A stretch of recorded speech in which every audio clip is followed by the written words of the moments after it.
Assalamualaikum warahmatullahi wabarakatuh.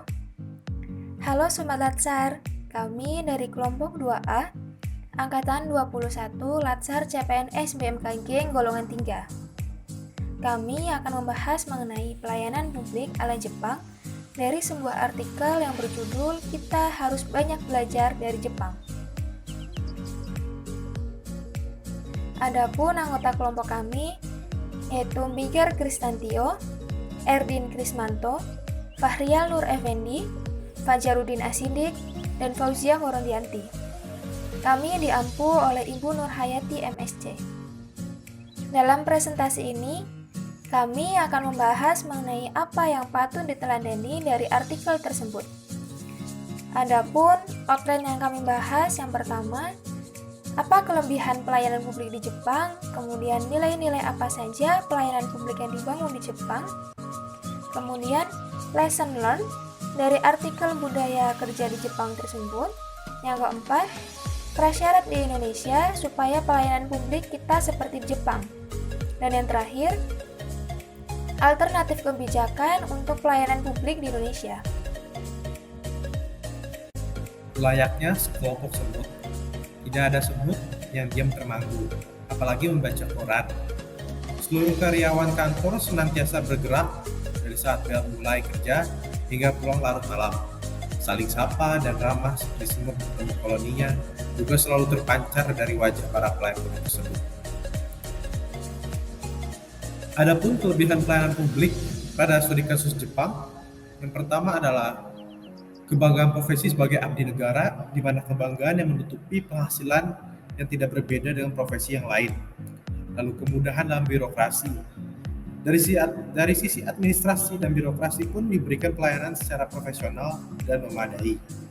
Lalu memiliki etos kerja yang baik dan penuh etika. Lalu sikap jujur dan tidak monopoli yang dimiliki oleh profesi. Sikap jujur dan tidak monopoli ini dimiliki tidak hanya oleh aparatur sipilnya, tetapi juga semua seperti pedagang dan juga penyedia layanan jasa lainnya. Lalu pelayanan yang berkomitmen mutu tinggi. Karena pada di Jepang, mereka lebih berorientasi pada pelanggan, di mana kepuasan pelanggan adalah nomor satu dibanding dengan penghasilan mereka atau keuntungan yang mereka dapat.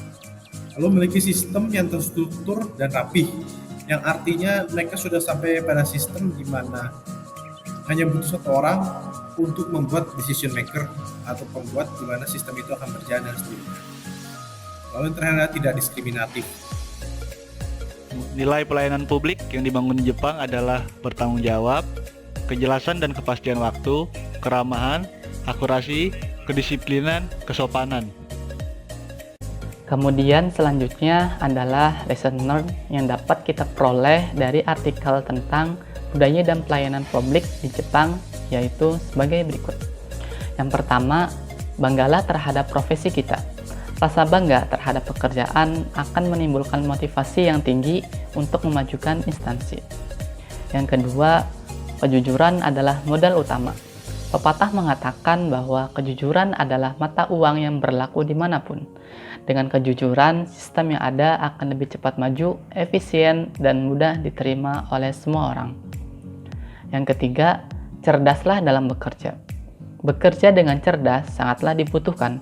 Selain itu, bekerja cerdas juga diharapkan untuk tidak membebani dan menyulitkan orang lain. Yang keempat, ambil cara yang mudah namun tetap teliti. Yaitu, dalam melaksanakan pekerjaan atau permasalahan yang ada, gunakanlah cara yang mudah, tapi tetap harus fokus dan teliti. Yang kelima, meminta maaf bukan berarti kita rendah. Dengan meminta maaf atas kesalahan kita dan memperbaikinya bukan berarti kita rendah ataupun suatu sikap yang memalukan. Akan tetapi, hal tersebut merupakan bentuk tanggung jawab yang harus kita miliki. Yang keenam, memiliki niat dalam bekerja. Dengan niat yang baik, maka setiap pekerjaan akan dikerjakan secara maksimal. Selain itu, dengan sendirinya akan muncul kebanggaan terhadap profesi, meskipun penghasilan yang diperoleh lebih kecil dari profesi lainnya. Yang ketujuh, keramah tamahan sangat dibutuhkan. Pekerjaan yang dilandasi dengan hati dan keramahan akan menciptakan kepuasan pelanggan. Yang kedelapan, segala sesuatu harus bersih dan rapih. Dengan keterbatasan ruang di Jepang, dituntut untuk selalu rapih dan menempatkan segala sesuatu pada tempatnya. Yang kesembilan, kesehatan sangatlah penting.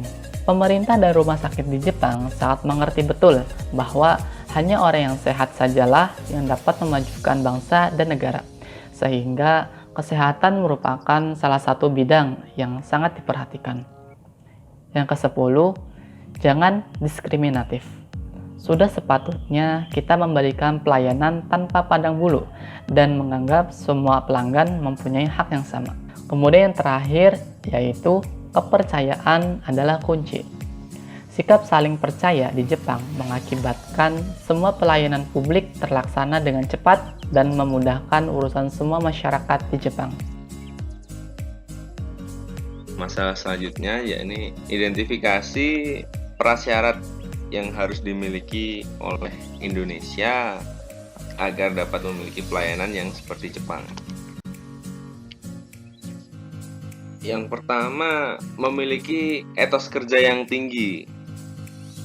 Di sini problematika yang sangat ketara yaitu orang Indonesia memiliki sifat dasar yang santai dan tidak mau ditekan. Kemudian karena sifat santai dan tidak mau ditekan itu, orang Indonesia juga tidak mau kalau dia bekerja melebihi jam kerja. Misal saya pulang jam 4, ngapain saya lebih dari jam 4 gitu.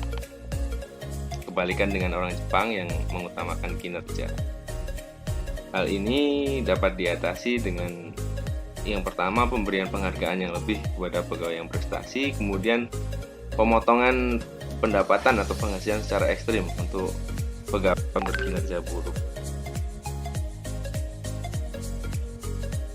Yang kedua, mengutamakan kepuasan pelanggan. Ini bisa dilihat dari pelayanan Jepang yang sangat ramah, sangat teliti, walaupun tidak sempurna, tapi mereka mengutamakan kepuasan pelanggan. Kemudian kemauan untuk meminta maaf, seperti yang saya bilang tadi, tidak sempurna, tapi mereka mau untuk meminta maaf dan mengganti entah itu kesalahan dia atau kesalahan pelanggan. Di sini kalau Indonesia mau seperti itu, yang pertama harus menekankan rasa tanggung jawab yang tinggi dan memiliki jiwa profesionalisme yang tinggi pula untuk menciptakan kepuasan pelanggan. Yang kedua, mengusahakan biaya yang minimal. Di sini maksudnya contoh dari artikel tersebut, biaya pengobatan Jepang sangatlah murah. Namun biaya pengobatan di Indonesia terkesan mahal. Bahkan terdapat kalimat miskin nggak boleh sakit. Di sini cara mengatasinya sebenarnya ada dua di sini yang saya ambil. Yang pertama, melakukan pemerataan biaya pengobatan baik di rumah sakit swasta maupun rumah sakit negeri. Dan yang kedua, menambah anggaran untuk menambah biaya subsidi, dalam hal ini kesehatan berarti BPJS. ASN sebagai pelayan, bukan ajang egoisme. Di sini dicontohkan Jepang memiliki personil polisi yang sangat sederhana dan sangat berkembalikan dengan Indonesia yang sangat dalam tanda kutip gagah-gagahan.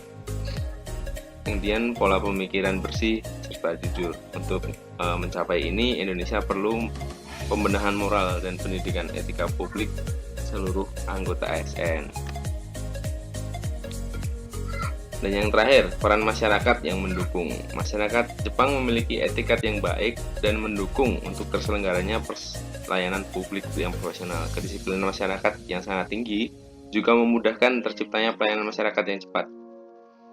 Hal ini dapat diatasi dengan dilakukan pendidikan kedisiplinan sejak dini kepada masyarakat.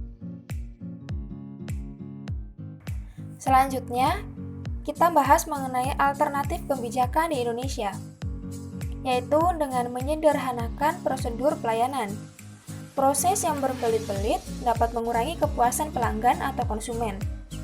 Proses yang sederhana namun tepat dan sesuai dapat memperlancar seluruh kegiatan pelayanan publik. Selanjutnya, peningkatan mutu. Salah satunya dengan merubah prinsip organisasi yang digerakkan oleh aturan menjadi organisasi yang digerakkan oleh misi. Perubahan prinsip tersebut dapat meningkatkan mutu pemberian layanan di Indonesia.